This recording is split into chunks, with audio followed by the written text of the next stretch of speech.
अंतिम संस्कार के बाद रिटायर्ड अशोक गांव छोड़कर मुंबई में अपने पुत्र नील के बड़े से मकान में आए हुए हैं। नील बहुत बार मेहनत की के बाद भी उन्हें यहाँ ला पाया है।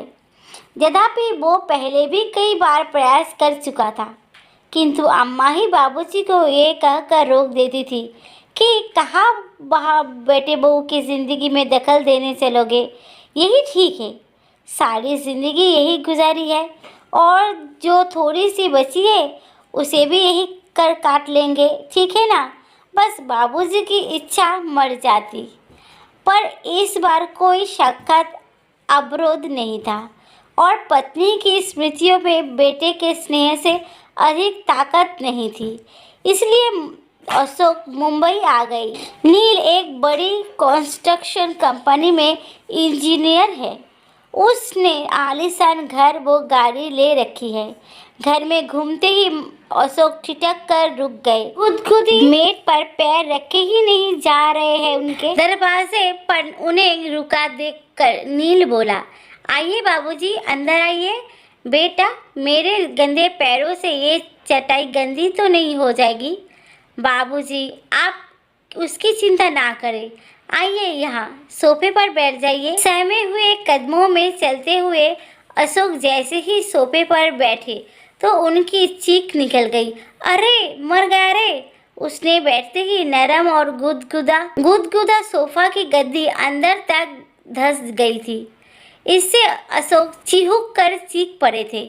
चाय पीने के बाद नील ने अशोक से कहा, बाबूजी आइए, आपको घर दिखाऊं। जरूर बेटा, चलो। बाबूजी, ये है लैब जहाँ हम लोग चाय पी रहे थे। यहाँ पर कोई भी अतिथि आता है तो चाय, नाश्ता और गपशप होती है। ये है ड्राइंग रूम या हॉल, यहाँ पर हम लोग खाना खाते हैं। बाबूजी, ये रसोई है और इसी से जुड़ा हुआ ये भंडार है। यहाँ रसोई के संबंधित सामग्री रखी जाती है। ये बच्चों का कमरा है। तो बच्चे क्या आप माँ बाप के साथ नहीं रहते? बाबूजी, ये शहर है, शहरों में भी मुंबई है। यहाँ बच्चे को जन्म से ही अकेले सोने की आदत डालनी पड़ती है। माँ तो बस समय समय पर उसे दूध पिला देती है और उसके शिष्य कार्य या बेबी सीटर आकर कर जाती है। थोड़ा ठहर कर सुनील आगे कहा, बाबूजी, ये आपकी बहू और मेरे सोने के कमरा है और इस कोने पर ये गेस्ट रूम है। कोई अतिथि या आए जाए तो यही ठहरता है। ये छोटा सा कमरा पेट्स के लिए है। कभी कोई कुत्ता आदि पाला गया तो उसके लिए व्यवस्था कर रखी है। सीढ़ियाँ चढ़कर ऊपर पहुँचे। नील ने लंबी चौड़ी छत के एक कोने में बने एक टीन की छत वाले कमरे को खोलकर दिखाता हुए कहा, बाबूजी, ये है घर का स्टोर रूम, कवर खाना।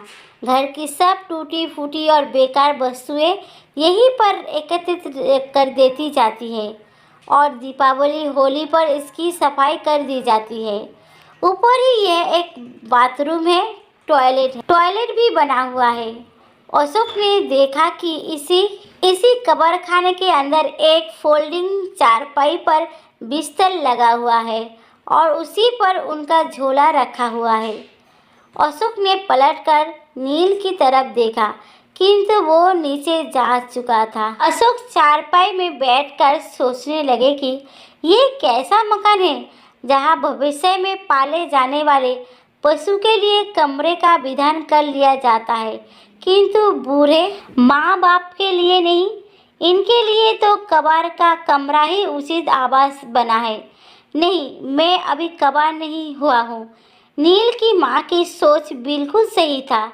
मुझे यहाँ नहीं आना चाहिए था। अगली सुबह जब नील अशोक के लिए चाय लेकर ऊपर गया तो कक्ष को खाली पाया। बाबूजी का झोला भी नहीं था। उसने टॉयलेट व बाथरूम भी देख लिया, किंतु बाबूजी वहाँ भी नहीं थे। वो झट से उतरकर नीचे आया तो पाया कि मेन गेट खुला हुआ है। उधर अशोक टिकट लेकर गांव वापसी के लिए सवेरे वाली गाड़ी में बैठ चुके थे। गाड़ी में बैठकर उन्होंने कुर्ते की जेब में हाथ डालकर देखा कि उनके अपने घर की चाबी मौजूद थी। उन्होंने उसे कसकर मुट्ठी में पकड़ लिया। चलती हुई गाड़ी में उनके चेहरे को छू रही हवा उनके इस निर्णय को और मजबूत बना रही थी। अशोक जी ने सही किया या गलत?